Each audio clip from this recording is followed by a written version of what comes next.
Well, greetings, students and parents. Barry Corey here. I've been looking forward to this opportunity to speak with you for some time now, and there are going to be more opportunities coming up as well. I'm here on campus looking out at the green grass and social distancing because there's very little social here, so it's easy to distance. Boy, so many of our faculty and staff community have been praying for you students by name, and I hope you know that. We've communicated that to you, and I hope you're safe, and I hope you're healthy, and please know you and your families have been on our hearts and minds these past 6 weeks especially. So I'm going to make a few statements, maybe for 10 minutes or so, and then turn it over to our provost, Dr. Deborah Taylor, and then our vice president for student development, Dr. Andre Stevens. And then we're going to respond to the questions that you've submitted. You know, I've heard it said that you can't over-communicate. And through this COVID-19 crisis, Biola leaders and we've been leaning into communicating more than ever. We've tried to be persistent. We don't want anyone feeling disconnected, forgotten. So this is the reason I wanted to have this live town hall with you tonight before the semester is finished. And as I said, we'll have more opportunities also as we get into the summer. So we're going to share with you today some information, and it's information today. So it's based on our current circumstances. We don't have all the answers right now, but we're going to answer your questions as best we can. Even if our answer is we don't know everything yet. So thanks for your understanding. Thanks for your questions. Thanks for your patience as we wait for more information emerging. And it's emerging, it seems like, on a day-to-day basis by LA County, the county where Biola is, state of California, and certainly the federal government. You know, this is a hard time for our nation and our world. Mindful certainly of the 60,000 deaths already in the United States, many more around the world, and those who are alone, those who are facing significant physical challenges, economic, emotional toll that's taking on so many. I'm sure even some of you on the call today have stories about it's impacting your own family. And frankly, we're walking through a fog. It's not a morning fog, it's a seasonal fog.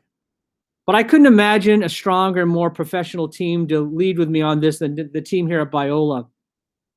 I've gone quite a few times to Psalm 27, verses 13 and 14, where the psalmist says, I would have fainted, or I would have despaired, had I not believed I would see the goodness of the Lord in the land of the living. And he says, wait for the Lord, be strong and take heart, and wait for the Lord. He didn't say, I would have despaired had I not seen the goodness of the Lord in the land of the living. He said, I would have despaired had I not believed I would see the goodness of the Lord. And we're in that place where there's hope on the other side of this, and we know we're going to see it, and we're going to be strong and take heart as we wait. So we need to wait on the Lord, and we need to wait for each other. I have this ceramic right behind me. I don't know if you can see it. It says Ora e Labora, which is Latin for work, pray, and work. At Biola, these past 6 weeks of nonstop detailed planning, an incredible scope of investment. It's been work from our deans, from our faculty, from staff, from many departments. And as I said, we've been praying as well. I'm incredibly proud of the faculty and the teams who are working harder than ever to get us through this to a stronger Biola on the other side. You know, in this past month, like many of you, I've had a whole bunch of meetings virtually. I've had the privilege of spending a lot of time with students, being invited to many of your classes, those of you students out there. And I've been able to give you some words of encouragement, and on occasion, like, listen to you, your questions, your concerns. And it's been great getting your perspectives on learning at home and taking your courses remotely. And I get it. Like, these are incredibly challenging times. But these times also call us to our best. We've created space for professors and staff members to respond the best they can to this pandemic, and they're learning and they're rising to the occasion. They're doing some pretty cool things in ingenuity and caring for students. I'm regularly hearing moments when faculty and staff are just shining bright in this season, caring for our students. Last week, a mom sent me a letter. She told me the story about how she's been caring for her very sick father while also caring for her sophomore daughter, Emily, here at Biola. It wasn't long before all the students were sent home for the balance of the semester that Emily got word that her beloved grandfather died of ALS. Here's a little excerpt from the letter I received from Emily's mom. After I called and told her about her grandfather, Emily walked out of the elevator and onto her floor. She was greeted by two custodial workers of Blackstone Hall. These ladies faithfully cleaned the dorm, but more than that, they faithfully loved these kids. They immediately knew something was wrong with Emily and they checked in with her. And when Emily told them the news, they sat down with her and prayed. They hugged her and comforted her. It was exactly what Emily needed at that moment, a loving, tender, motherly hug. Emily headed off to her room and spent the next 30 minutes or so arranging the flight and packing up. And when she opened her door to head out, there were all the available custodial staff standing at Emily's door, laying hands on the door and praying for her and our family. The mom writes, even now as I'm typing this, I'm crying again. What love, what care, what Christ-likeness on display. Now, I hope you sense in these custodians the level of care our 1,100 employees, these faculty and staff, have for our students.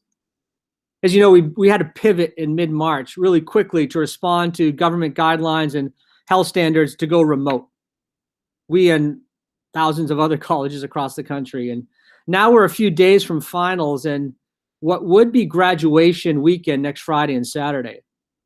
And I just want to thank you all, parents and students, for adjusting. It's hard and unexpected, but you have adjusted, and I'm so thankful for you. And I hope you can take advantage of the array of summer school offerings coming up if you have a chance to and you need to take more courses, and also prepare to be back on campus in the fall. I'm going to talk to you in a little bit, or actually Dr. Stevens will, about our graduation that we're planning. But it's not going to be in May, obviously. But in terms of this fall, let me maybe come to that point, because I think this is important to say right now. Because there's an announcement going out tonight, and I wanted to let you know first. And that is at Biola University, we plan to open up our campus for the fall 2020 semester. I know a lot of people have been waiting for word and wondering, but this is our plan. And as we do, we're going to be adhering to just common sense health standards and permissions set by LA County Department of Public Health, the state of California. And that said, the university, we're intending for new and returning students to begin classes here in La Mirada in early September. And as I said, there's going to be a video announcement from me emailed out to all students and parents after this call. Our website's going to be updated, but I wanted to share with you now in advance. And I'm sure you're wondering, like, how prepared will you be? Well, I want to assure you we will be very prepared. And the details of our plans are going to be shared on a regular basis from now until we open. It was just a few days ago, I commissioned a Biola University reentry team to work expeditiously and thoroughly and with laser-like focus towards a successful reopening of the campus for the fall semester. This team, it's composed of qualified academic and health and logistic and counseling and science, safety, communication leaders, even with experience in infectious disease and research with the Center for Disease Control. This team will lead our university-wide efforts. And of course, we can expect some of the way we do things to be different come the fall, but I'm telling you tonight, we're going to be ready. And in making this decision, the university, we're committed to adhere to cautionary measures that protect our students, our faculty, our staff, our neighbors, as well as extended friends and family members. And we're not taking this moment lightly. Among the many precautions we're addressing, both to protect our community and to provide a life-enriching on-campus Biola experience, we will establish protocols on how we're gathering together, monitoring health, virus and antibody testing, contact tracing, designating quarantine rooms when necessary, mitigating transmittal risks with masks and the like, thoroughly sanitizing exposed areas, housing our students safely, and preparing course delivery options to be able to pivot seamlessly for any number of reasons. I think you know that the health of each member of this community, both physically and emotionally, is our high priority. This is what we do as a Christ-centered and caring Christian educational community, and it's really one of the ways we love our neighbors on our campus. Our excellence in responding will not be compromised. As for Biola, we have strong teams in place. We are in a healthy place financially. We have prepared and are preparing with excruciating detail handle any number of potential scenarios that might come our way. And I couldn't be more proud of the teams we have and are doing the work that they're doing right now in preparation for the fall. You know, we have some really strong online programs and they're getting stronger by the semester, but they don't replace so much of what we do well on campus. New York Times op-ed Monday said, quote, "The reopening of college and university campuses in the fall should be a national priority," end quote. And I agree.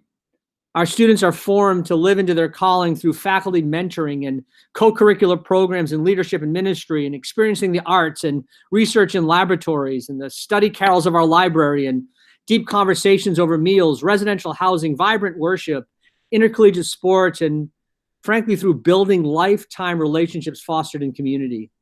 These are virtues of Biola for which we have longed to return since transitioning abruptly to remote academic delivery just 6 weeks ago. Through all of this, I'm convinced more than ever that what we offer at Biola is distinct and it's needed. And through this season, I believe God is preparing us as never before for a renewal of our mission to educate a rising generation called to be culture-shaping, gospel-loving, truth-telling, grace-exuding little Christs, as C.S. Lewis names them. Just imagine the good these Biola graduates will contribute with excellence to healthcare and public policy, education, commerce, research, the arts, media, and the church. Imagine the strength these diverse students with a Biola degree will bring to nonprofits, to families, to neighborhoods, to congregations, to cities across the nation and around the world. So for these reasons, and absent any government restrictions indicating otherwise, we plan to be open for business come the fall semester with careful preparation to ensure health and safety. And we look forward to experiencing again this life-giving dimension of our campus community. I've asked our provost and senior vice president, Dr. Deborah Taylor, to share some information with you from the academic areas of the university. And she's going to be followed by Vice President for Student Development, Dr. Andre Stevens. And after Dr. Stevens shares, we're going to answer some of the questions that you submitted. So let me turn it over to you, Dr. Taylor. Thank you so much, President Corey, and thank you, parents and students, for joining us on the call today. We know this has been an extremely difficult time for you students and parents navigating this new way of life. Transitioning to remote learning for our students came with some pretty significant challenges, and it's actually been a difficult time for our Biola community, and so we appreciate the way each of you have persevered through it. With final exams beginning next Monday, you are almost done. So we applaud you, students and parents, for how you have persisted through this unusual spring 2020 semester. When we first realized how quickly the COVID-19 was spreading in our region, we had to make an unexpected and rapid transition from our on-campus courses to remote delivery formats. And as you can imagine, for our faculty who love being face-to-face in the classroom with our students, this was not only a challenging endeavor, but actually one they found deeply disappointing. However, I have been simply amazed and encouraged by the way our faculty have responded to this challenge and quickly adapted. I've talked to many of them who are now working more hours than they've ever worked before to reorganize their classes so that they can deliver their course content to you in new and often unfamiliar ways. In fact, I was just on a Zoom call with approximately 25 faculty last Monday morning, and they each went around and shared how exhausted they feel from this transition, as well as they are really grieving over being unable to say goodbye to you in person. They're experiencing that as something that just is draining to them. And they said, I've realized how much life being in the classroom with my students gives me. And I do think that we've all experienced this season as a great loss, because we do consider the relationship of our faculty and staff with students to be our highest joy and one of our most deeply held values. But I do want to just emphasize that what we experienced this spring was an emergency, and we had to temporarily shift to remote delivery platforms. And we're currently hard at work with our digital learning teams to prepare us for the fall semester. And we're designing new multiple delivery modalities because we want to be able to serve the needs of all students. And so we're confident that over the summer months, we will have additional time. We can prepare, we can provide training and support to our faculty, and we will learn from the experiences we've had this spring. So I just want to assure you of our deep commitment to academic quality.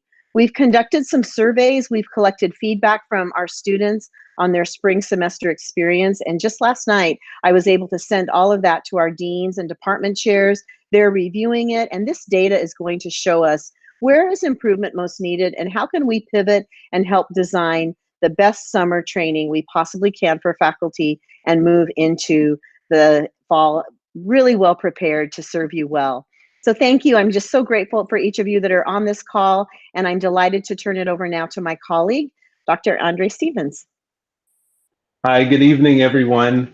It's a privilege to be here with Dr. Corey and Dr. Taylor to help answer some of your questions tonight. I just want to say we miss seeing your smiling faces on campus, and wow, it's good to virtually be seen. As Vice President for Student Development, I have the honor of serving with a great team of leaders who support students on their co-curricular journey through Biola. As a quick reminder, student development encompasses spiritual development led by Dr. Todd Pickett. We also have student wellness led by our Dean of Student Wellness, Lisa Egram. Athletics led by Dr. Bethany Miller. Community life led by our Dean, Sandy Huff, and the Title IX office. As you may recall, Biola's mission is biblically centered education, scholarship, and service, equipping men and women in mind and character to impact the world for the Lord Jesus Christ. Essentially, our mission is about teaching and learning, and that happens primarily through relationship. It is embodied in the faculty, staff, and students who seek to live this mission out daily, and it's grounded in our values of truth, transformation, and testimony. Specifically, our vision in student development is to see every student empowered, transformed, and thriving. We believe in developing the whole person intellectually, physically, emotionally, and spiritually. This integrative approach to teaching and learning is actually unique in higher education. And I share this just as a reminder about our mission, and I think why you students have enrolled in Biola and why you parents support your students enrolling in Biola. But I share this also to say that COVID-19 crisis or outbreak will not hinder the mission and vision that God has for us as He's constructing His kingdom. Indeed, our team is working harder than ever to connect with you students via email, phone call, Zoom, and Google Hangouts. We've created virtual spaces of prayer and spiritual input through our online chapel programming. We've completed leadership training, well-being program, and much, much more. We've heard from many of you that these personal touch points and these virtual spaces have been encouraging and life-giving. As has been stated, there has certainly been both joys and challenges as we've pivoted to remote learning. We continue to serve you students in ways that we hope, again, are constructive to helping you fulfill your goals. And as Dr. Corey said earlier, we're praying for each one of you by name. Each staff and faculty member has a list of 5 or 6 students that we are daily and weekly in prayer for you. So please know that, again, we miss your smiling faces. We are praying for you, especially as you head into finals week.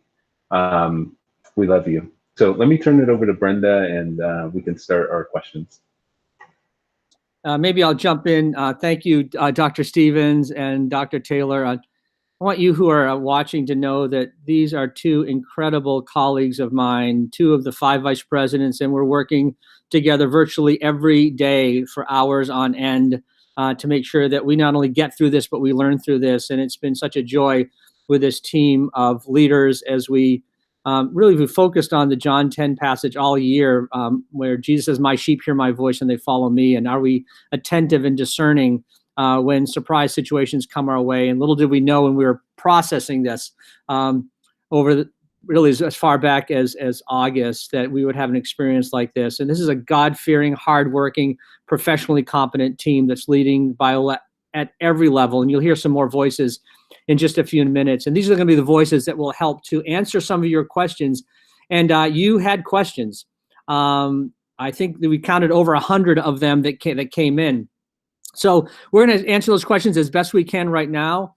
Just as a notice that like the way we're answering our questions, it's based on what we know today.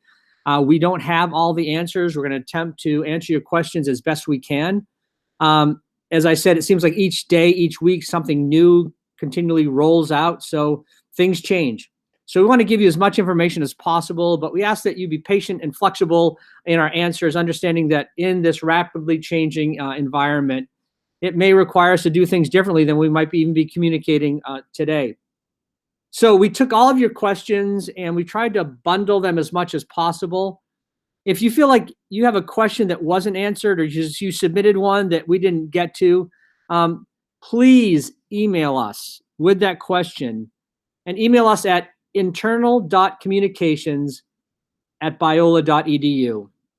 That's internal.communications@biola.edu, and we will respond to your question personally as best as we can. So Brenda Velasco, our Senior Director of University Communications, she's going to ask the question, and then she's going to call on one of us to respond. So Brenda, let me turn it over to you. Thank you, Dr. Corey. Good evening, everyone, and thank you for joining us. And so thank you for the many questions that you submitted. We appreciate you submitting your questions. And so for the first one is for Dr. Corey. The question is, what are the possible new calendar dates for the rescheduled spring 2020 commencement? Are there any plans to honor our graduates? Do you think the graduation ceremony for this year's seniors might still be held at a date in the future? And we realize that it's still too soon to be able to plan the postponed spring 2020 commencement, but we're curious about what ideas are being talked about as possibilities regarding scheduling. In other words, is it July, August, next spring, other ideas? Yeah, I mentioned a few minutes ago that maybe Dr. Stevens was going to answer this one, but actually it was me. So yeah, as you know, it was next Friday and Saturday, the 8th and 9th of May, that we had graduation scheduled. We actually had Dr. Ravi Zacharias as our commencement speaker. He, as some of you know, got sick with cancer and was hospitalized, so he had to postpone his ability to do this commencement address even before we postponed the commencement altogether. So right now, we are monitoring this very closely. You know, there's a current stay-at-home order here in California, limitations on large gatherings. We know that this stay-at-home order will be lifted, but we're not sure how and when the limitation will be on larger gatherings. So if the restrictions lift sooner, it's probably unlikely, but we could hope to have commencement Labor Day weekend. But more likely than that, we're looking at December or the spring.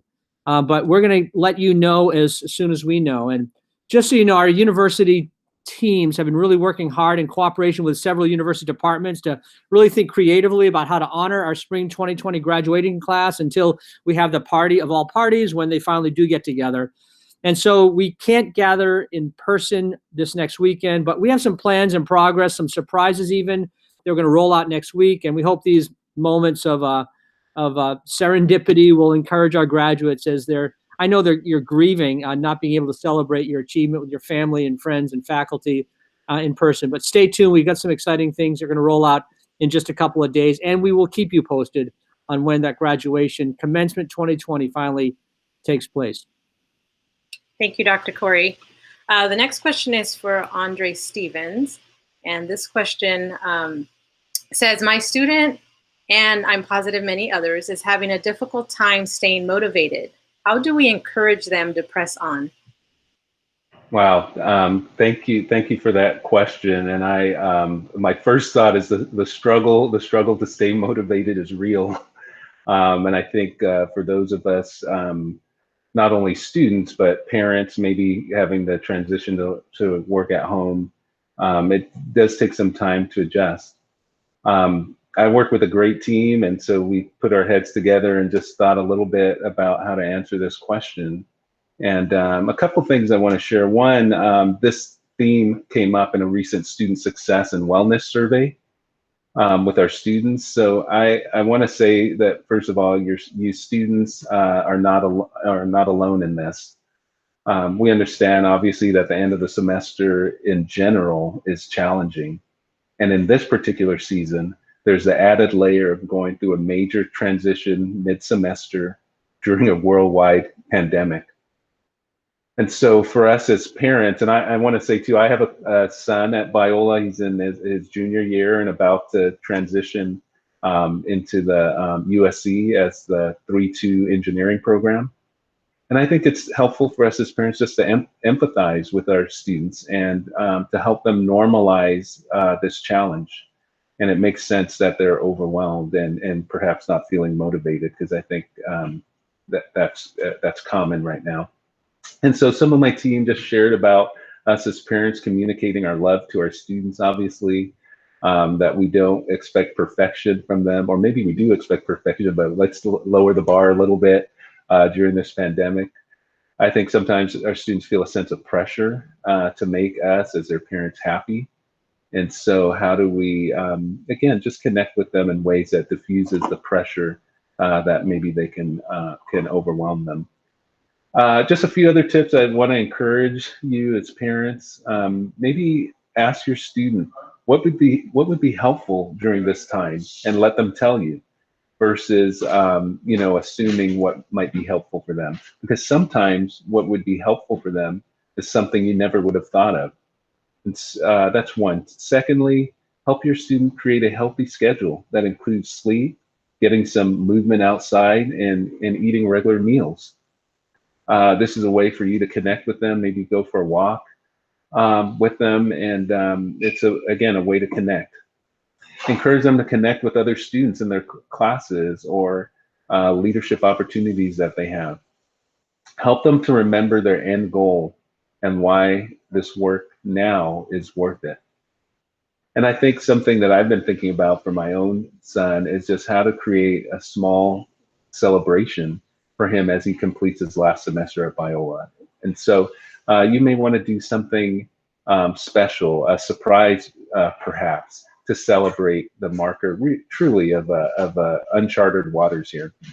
And then lastly, help them to come up with something to look forward to once finals week is done. And that might be a way to motivate them. Remember that many are going to be exhausted once the semester is over. Typically they crash physically and emotionally. I think that will remain true in this semester. They also may begin a process of going through the semester when it's all done, of just reflecting back on the semester and what happened. So help them to find spaces to do that. And then we also want to let you know, and again, Dr. Corey shared this already, our resources on campus are still available and accessible virtually. So our pastoral care office, our student care staff, the Biola Counseling Center, and many of our staff and faculty are reachable through these means. And they're on the website with links and phone numbers where students can connect. So thank you again for that question. Very timely and very appropriate. Thank you, Andre. The next question is for Chief John from Campus Safety and Cyril Templeton from the Health Center. Will temperature checks be performed and hand sanitizers be made available? How will meals be provided in the cafeteria? How will social distancing be maintained in classrooms? And how will social distancing be maintained in the dorms? Will students, faculty, and staff be required to wear masks? Yeah, thank you so much for that question, Brenda. We have been working as a team to develop a comprehensive plan for the safe return of both our students and our employees. Regarding temperatures, we are currently piloting a program for temperature monitoring for essential employees in both the health center and campus safety. And we will evaluate the best way to move forward with temperature monitoring and the possibility of doing that campus-wide. Currently, we are requiring cloth face coverings for all essential staff in accordance with county guidelines. And unless this changes, we will follow this guideline as students and employees return. Regarding meals, the CAF has just been wonderful in working with us to look at how we can move forward in welcoming students back. At this time, we're not anticipating self-service style meals due to potential social distancing guidelines. However, a number of creative options may include pre-order, takeout, and some limiting dining in all eateries while practicing social distancing. I'm going to turn it over to Chief John Ojisakoba for the second half of this question. Yeah, Hello, everyone. Chief O, here. Regarding the question about sanitizers, our facilities management department on campus installed hand sanitizers stations inside the lobby of all residence halls on campus and some campus buildings as well. In addition to that, we are actually in the process of purchasing additional hand sanitizer stations. And our ultimate goal in making this additional purchase is to have these hand sanitizer stations installed inside all campus buildings. We've also taken additional steps by ordering just today 144 gallons of hand sanitizer for student refill purposes. Regarding the question about classrooms, we've also worked with the facilities management departments and other teams on campus to develop some viable options for classroom seating arrangements in the event that social distancing is required by the County of Los Angeles. I believe the last question is regarding residence halls. What we've done is we have drafted some specific and good guidelines, and we are actively communicating what we've drafted with the County of Los Angeles, and with the hope of a way forward when we do reopen back in September. And finally, the Biola reopening team, commissioned by Dr. Corey, is working thoroughly, not just on these questions that was raised here, but also on many other areas. And our overall goal, is to put every single measure in place, to keep our campus safe and to make you as students, feel, safe as well. We're going to have to wait a little bit, till June to have some more concrete, information that we can push on. Thank you, John and Sarah. That's very helpful information. And this next question is for Dr. Corey. Because doctors are saying the virus may return again in the fall, will students have the option to take all courses online, remote, and will students be allowed to come back home, and will room and board fees be credited back to them? Great, yeah, thank you. And thank you, John Ojesicoba and Sarah Templeton, too, for your really outstanding leadership over all of our safety and health issues on our campus. And you've got great teams that are working with you. So yeah, if the virus resurges in the fall and a new shelter-in-place order is given, we're going to be ready. So we'll be ready to move all courses to remote delivery formats, and that will be the case, I'm sure, of all colleges and universities. But I do assure you this for Biola: as good as our courses were in the spring, they will be better in the fall. We're doing a lot of upgrading of digital delivery this summer. We've got teams in place, faculty working with them, as Dr. Taylor shared with you. Chairs and deans are very engaged in improving the way in which we are going to be delivering our courses in different modalities. If a student wants to start class online to begin the semester, they should really talk to their advisor to see which classes are offered as online courses. Not all classes will be offered through remote delivery formats at the start of the semester, but if they do want to start online before coming here, that is an option, but it's going to be really dependent on what classes courses that particular student wants to take. As I noted, we're really preparing for a number of scenarios, and these will be done with surgical detail. We're going to stay current on testing and possible treatments, as Sarah and John shared with you. We're preparing flexible course delivery options to be able to pivot seamlessly for any number of health reasons. If we have to go remotely for the whole semester, we're going to be prepared in advance to do this well, and we're going to make sure, if it happens during the semester, that we are very fair in crediting back to you room and board prorated based on the time of the semester that we have to change.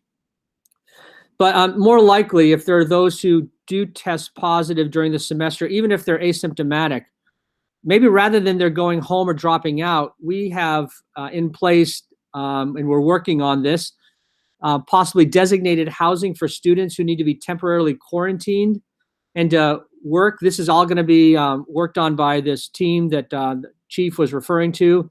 to provide for them their meals, their courses, until such a time they can return to class. So they don't have to leave and go home. They can actually be here if the circumstances are right. And with these plans in place, it will require our courses to be able to adapt if a student's not able to be in class for a time. So we're working on all of these scenarios, and we're working on them very diligently. And I think you'll be delighted and put at ease by the plans that we'll be rolling out over the summer for the fall, with any number of situations that happen to emerge when we reach the fall semester. But again, we're planning on being fully on ground come the fall, with lots of plans in place to keep our students safe, keep our faculty safe, keep our neighbors safe, keep our extended families safe, and also provide the quality of education that Biola is known for.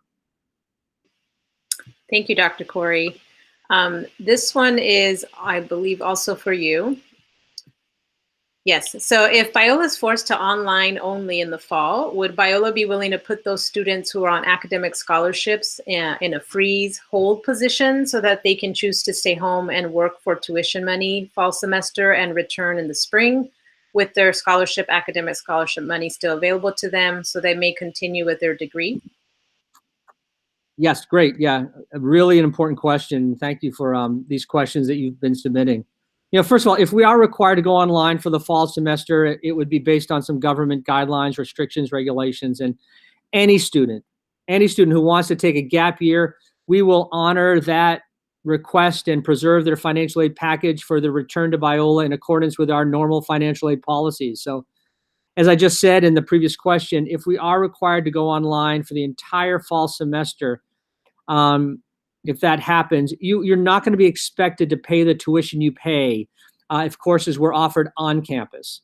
So our commitment to you in the rare case this happens is to provide as seamlessly as possible the courses you students need and your students' parents need to continue their Biola degree, and to offer them at a substantially reduced price from the current on-campus tuition prices. So that is our commitment to you. This will be one of the contingencies our team's working on over the summer, and we're going to communicate to you in ample time to make your decisions. Again, we hope and we don't expect to be required to be online for the entire fall semester. We hope to see you back in August, but we're planning for all kinds of contingencies. But our default plan right now is to see our students back here on campus come fall. I said August, maybe September, but right there. Thank you, Dr. Corey. This next question is for Andre Stevens. What is the NCAA saying about 2021 athletic competition?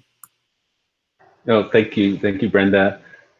So, as you know, at the end of the spring semester, near the end of the spring semester, our spring semester sports season were canceled. But the NCAA currently has a COVID-19 advisory panel. This is an independent panel composed of leading medical experts, and they're providing up-to-date information to the NCAA leadership and making recommendations really for the health and safety of all of our student athletes. On May 19th, so just a little under 3 weeks from now, the NCAA President's Council meets to examine recommendations and proposals for the 2020-21 competition season. One proposal being discussed is a temporary reduction in contests allowed for all sports. This would mean that a team that would normally have 26 competitions, for example, would only have 22 or 24, depending on the percentage reduction. Another potential change for 2021 is a mandatory prolonged training period for student athletes when they return to campus for the fall 20 semester. This would help with injury prevention for our student athletes, especially after being off from team training for 5 months. This would mean beginning practice as normal, but having a delayed start to competition. There are other COVID-19 related legislative changes that are focused on student athletes' well-being and supporting the NCAA member institutions that relate to competition, such as delayed implementation of the a new three-point line in men's basketball, bat testing in baseball, and other new regulations that require funding to assist in easing the burden related to the economic impact of the pandemic. Thank you, Andre. This next question is for Dr. Taylor. So will professors have both grace and mercy as they grade their students in light of the extraordinary challenges their students are facing? Spotty internet service, lack of community, stress over their health and their futures are just among a few of the challenges. Yes, thank you for this question. I was hoping someone would ask this question because we've been talking a lot on the faculty about grace and mercy. We know this has been a difficult time for students.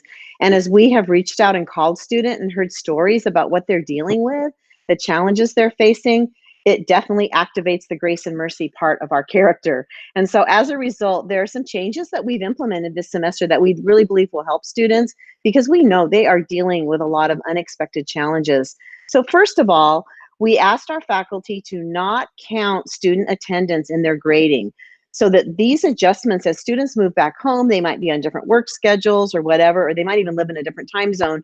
They're not required to attend the class session at the exact time it was scheduled. And so that we just don't want that to negatively impact their grades. So we made that change as soon as we went into the remote delivery. And then we've also asked our faculty, please extend greater flexibility in every possible way with assignments, with when things are due, and any way you can be compassionate to students and give them just that little additional grace during this really unusual semester. And then we really were concerned about making sure that our students' course grades and their overall GPAs would not be negatively impacted by this semester, which has been really traumatic for a number of them. So we implemented a COVID-19 temporary grading policy. And what this does is it allows our students to request a credit, no credit for their courses. There's a lot of details about this policy on Biola's COVID-19 website. And I think we'll be talking about a little later in the call a little bit more. But we do also have an existing policy, which has been in existence for decades, where if a student has an extraordinarily unusual semester, like a death in the family or a severe illness, they can request an incomplete and be given a few extra weeks to report their grade and for their final assignments. So there's many options here for students. We think that we have something to cover almost every need that would come up, but please feel free to reach out to us if any of these are confusing to you, and know that we are here to help you with emotional struggles, technological problems, and ensure that your grades are not negatively impacted by all that you've experienced this semester. Thank you, Dr. Taylor. And this next question is for Sarah Templeton. So how can we make sure what we're eating and the air we breathe in at the cafeteria is safe? It might be hard for students to acquire protective masks. Will it be provided for students by the administration because it is possibly needed for the entire school year and beyond? Shouldn't all students be required to wear masks throughout the day except when you're in your own room and sleeping? How can we protect ourselves from our professors? Shouldn't they be wearing masks too? Yeah, thank you so much again for this question. I know some of these items were addressed earlier, but to recap, we are currently analyzing all evidence-based solutions and best practices so that we may implement the most effective management tools to really ensure a safe return for both Biola students and employees. These university-wide infection control measures will include things like education and sanitization, social distancing, among others, and will be required of both students and employees. Again, we are working with the cafeteria to ensure strong social distancing, safe food handling and distribution procedures. And currently the university is actively procuring supplies required for a safe return, including hand sanitizers and cloth face coverings. And truly it is our top priority to have robust preventative healthcare measures in place, as well as the ability to safely manage the healthcare needs on our campus. Thanks, Brenda. Thank you, Sarah. Andre Stevens, this question is for you. Will there be summer housing? If yes, when will it start? Will the housing and cafeteria credit from the spring be able to be used for summer? Okay, thank you, Brenda. So you heard earlier that we've canceled our on-campus activities for the summer through June thus far. And in an effort to keep our community safe and healthy, as Sarah was just explaining, and to prepare for residential students returning to campus in the fall, we've decided not to have summer housing. On the second part of the question, in terms of the credit for the summer, since there's no summer housing, the credit from this past spring can be applied to fall charges. Thank you. Thank you, Andre. This next question is for President Corey. When will Biola be advising students on their decisions on how they will distribute the stimulus funds they received on behalf of the students? How will students receive the funding? What incentives or aid could be graciously provided for students who have been impacted financially by this crisis? And will there be more financial aid available? Yeah, like a really, really important question. And the one who asked this question is referring to the congressional act called the CARES Act, which passed just a few weeks ago. And in the CARES Act, there was allocated about $14 billion, not to Biola, but to all of higher education across the country to aid students and to help the institutions themselves. So we know that money is coming to Biola to help students who had unplanned expenses due to the closure of campus, the disruption of their academic program as a result of COVID-19. So we're going to be following the U.S. Department of Education guidelines in reimbursing students for expenses incurred related to COVID. We have applied for the funds. We hope to be receiving them in the next couple of weeks. And our share of the funds from the CARES Act for the entire university, again, this CARES Act by Congress to help support our institutions and our students, we're going to receive about $4 million. And of that $4 million, a little shy of $4 million, we're getting approximately half of that, well, exactly half of that, 1.9 million, will be allocated to cover student expenses. So this money has to go to students. It's not going to Biola in lieu of students. It's not going to be credited to your account. It's going to be a cash payment to students. So you've got to be attentive to the information that's going to be on our website soon and in an email to you. So you'll know about the eligibility for reimbursement, how to submit your request to be reimbursed for the student for the expenses that you've incurred. And that's going to be coming to students and parents by email in the next couple of days. And as I said, it's going to be posted on Biola's coronavirus website. And again, qualifying students will be notified, and they're going to receive the funds through this CARES Act through a cash payment and not credit to your account. You know, as regards to, is there additional financial aid available? Biola has a financial aid budget, but in addition to the budget, we've set up some emergency funds through some donors and through our own allocation to support some urgent needs of our students.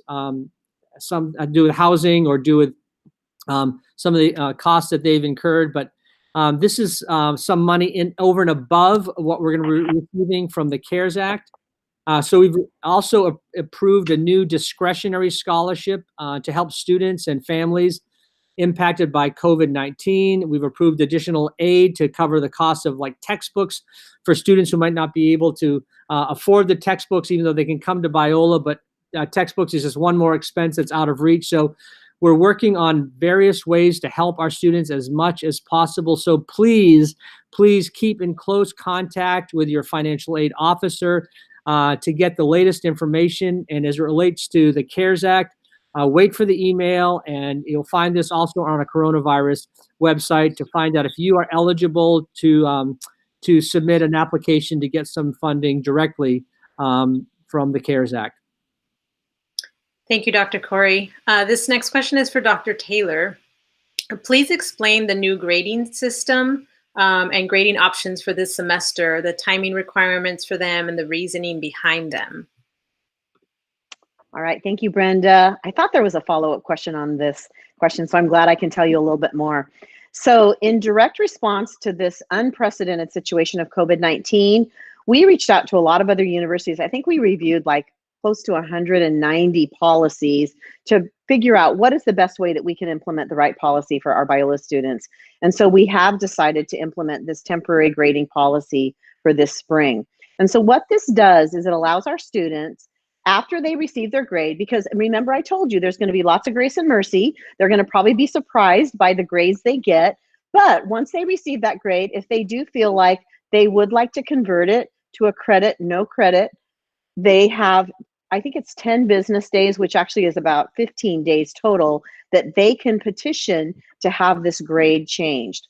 So we know that every program is unique because some of them have specialized accreditation requirements. Some of them are preparing their students for graduate school admission. And so we have strongly encouraged each student, you need to meet with your academic advisor or your faculty member so that you know what's going to be the best option for you, not only in the short term, but in the long term. And so students will have until May 30th to submit their request if they say, yes, I would like to petition this grade in this course to be credit, no credit. So the way that this will work is if the student has earned a C- or above, this is for an undergraduate student, they're eligible to convert that grade to just credit instead of a grade. Now, if they're a graduate student, they have that option. If they have a B- or above, then they can change that grade to a credit. The credit grade means you earned a passing grade in your course, and it will not affect your GPA. Now, students, and I hope there aren't very many of these, but a few students who may have earned a D or an F, they can have a petition to convert their grade to no credit.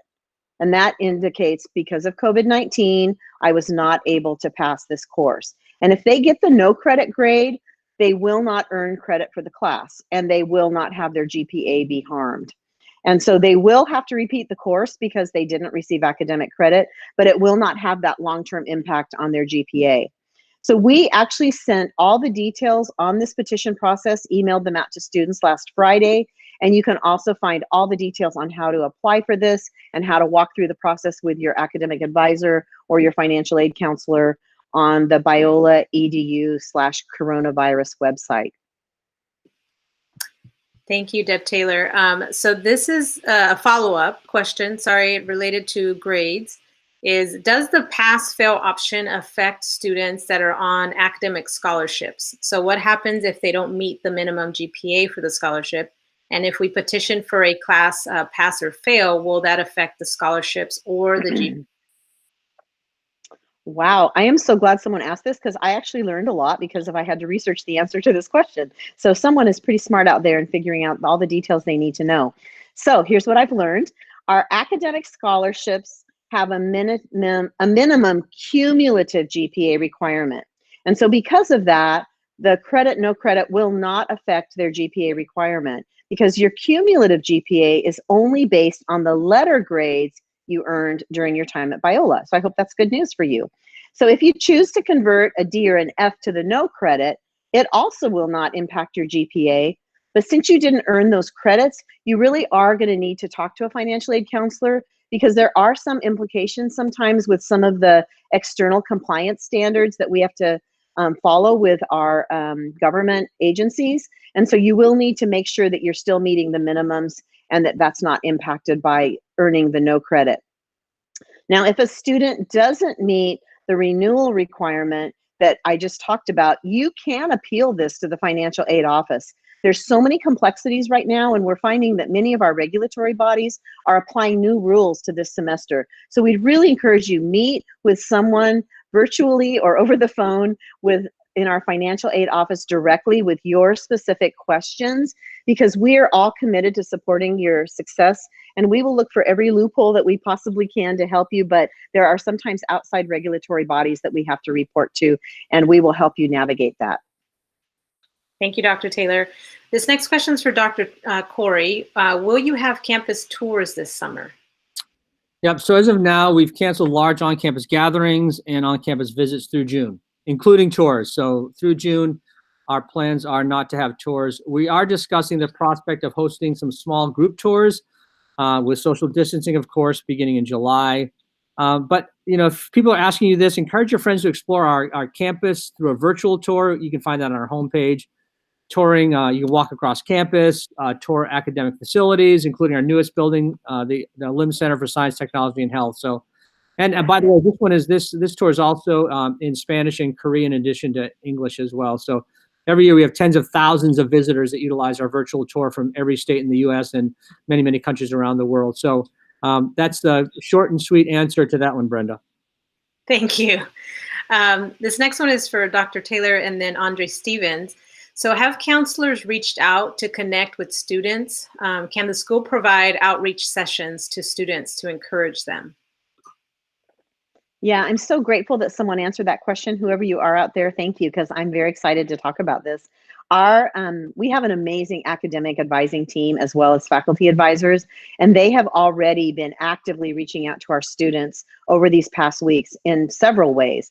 So first of all, you may not have known this, but we actually have a software system that our faculty regularly use, and they can inform advisors of any student who's shown any kind of decline in their academic engagement or their performance, or maybe they just seem like they're having a hard time managing things in their lives. And as soon as the advisors are notified through the software that there's a student who might be struggling, they reach out directly to that student and they engage them on, here's ways we can help you, support you, tutoring, Biola Counseling Center, and we provide all those resources to them. So that's always in place, and we're actively engaging that in this season. But additionally, because we know this semester was particularly challenging, we've asked the faculty in all of our programs to reach out to our current students and just communicate to them, we support you, we care for you, is there anything you're missing? They'll remind the student how much we're looking forward to seeing them again in the fall, congratulate them on their graduation, on a well done paper, and all of those ways we are reaching out actively to students right now. And also during these calls, the faculty are asking students, how are you doing? How can we be praying for you? Is there any other way we can support you? Because we know this has been such a difficult time, and we want to even help them if we find out they're having internet issues or other challenges that are helping them to just be unsuccessful, so that we can even apply that to our interactions with them as we close out the semester. So those are some of the things we've been doing on the academic side, but I also know there have been some great activities happening through student development. So I'll turn it over to Dr. Stevens now so he can speak to that. Thank you, Dr. Taylor. Yeah, in addition to what Dr. Taylor just shared, the team in student development has been proactively reaching out and connecting with students, both individually as well as in small groups. There are many examples, but for just a couple, I'll share with you our athletes, which we have over 300 athletes. Each coach has remained connected to their student athletes, both individually and in small groups. Our global student programs and development team under Chris Lee's direction has reached out to every global student by phone, text, Zoom, and other methods. Our team in commuter life has continued prayer groups and virtual hangouts for our commuter students. Our great housing and residence life team has done the same. Additionally, last month we began developing Stewarding Your Holistic Well-Being content for the Spiritual and Wellbeing Canvas course, including initiating partnerships with the Biola Counseling Center and athletics. Resources include psychoeducation and skills-based practices, including breathing exercises and at-home workouts. We also launched hashtag Biola Wellbeing Wednesdays, a campaign on Biola's Instagram to provide support and resources to students during this time. Topics have included remote learning resources, emotional and spiritual care, pets and well-being. Actually, if you check out that little blog or site, you'll see me and our bearded dragon, Spyro. A little plug for Spyro. And then we have an at-home exercise from our athletics group. And then our peer wellness ambassadors have started a campaign. These are students started a campaign called Little Victories campaign. And it's just a great way for students to encourage one another. So I encourage you to check it out. Very good. So this next question is for Dr. Corey. I believe there's two questions left. Will SAT scores be required for incoming students? And if SAT scores are not available, what criteria will determine incoming student eligibility for scholarships? Yeah, I will answer this question, and I think we're almost done after this. So we are waiving SAT, ACT requirements for first-year undergraduate applicants. Since standardized testing opportunities, they've been canceled due to COVID-19.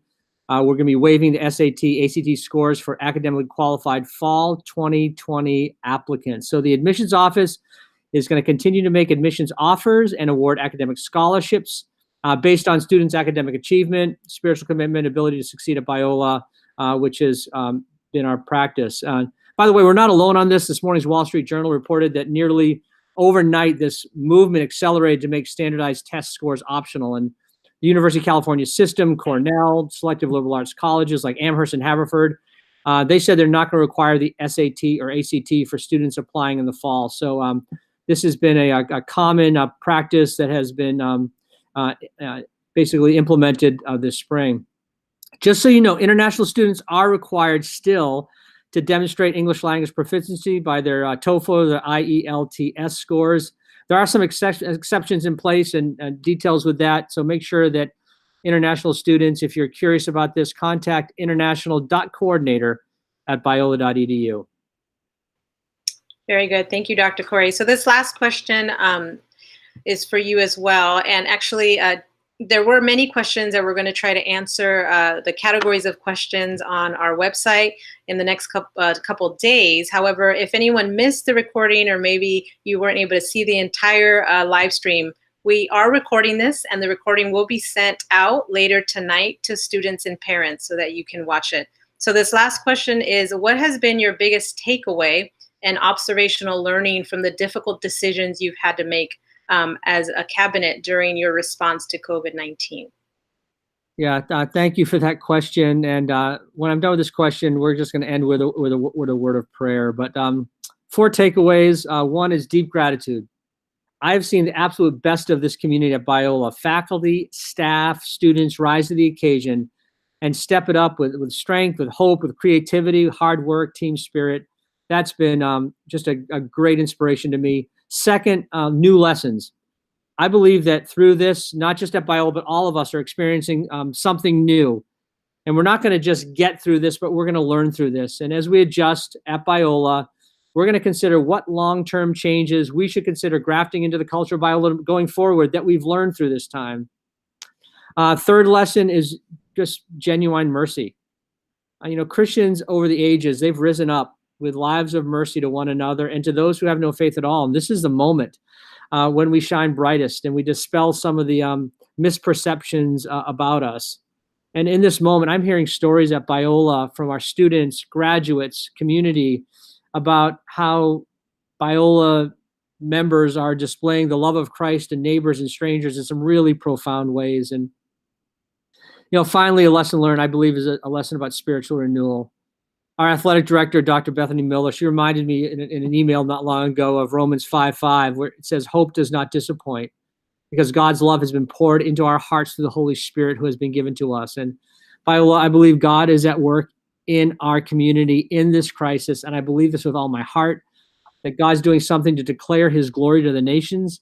And he's going to use us at Biola, you students, faculty, staff, parents, this extended community, for what I believe he is up to for a deep and lasting renewal of our faith in him. So those are some of the lessons that I've learned. And maybe it's an appropriate time to have our campus pastor and Dean of Spiritual Development, Dr. Todd Pickett, close us with a time of prayer. And thank you so much, Todd, for your just hard work and your commitment to pastoring us through this and leading us in ways that our spirits are formed in deeper ways to be like Christ. Dr. Pickett. Thank you, President Corey. And it's great. There's a lot of you out there. Can you wave so I can see you? Great. Hey, good to see you. Hannah, good to see you. Adam, JK, I can't see any of you. But I sense you in spirit. And I want to say, I want to claim that I miss all of you students most because I get to see more of your students, more of all of you every day in chapels and out on campus. And so it's lonely around here. And as Paul says in Philippians, I yearn for you with the affection of Jesus Christ. And that's even true for some of you prospective students out there. We yearn to have you join us in the fall. But for now, let me just give you a blessing and pray for us all. So would you pray with me? Lord, we know that your work goes on and even goes on especially powerful in difficult times. Lord, may you bring to the minds and hearts represented here every good gift that is still ours in Christ Jesus. I ask you to keep, to watch, to guard, and protect these families and all whom we love.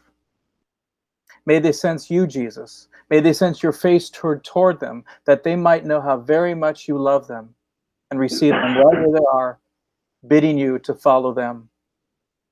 You who are always gracious, may you in your daily graciousness provide for these families in their time of need. Will you strengthen these students in the final days of this semester, that they would feel your favor upon them in their vocation as students, and may they experience the joy of finishing the semester in what has surely been a difficult time to do so.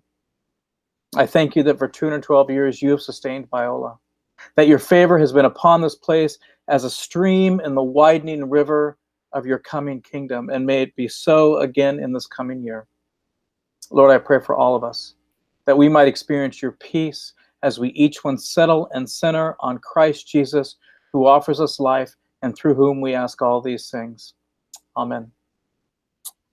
Amen. Thank you, Todd. Thank you all for participating in this town hall. I hope and pray we helped you on your questions. There's going to be other opportunities for forums like this, so stay tuned.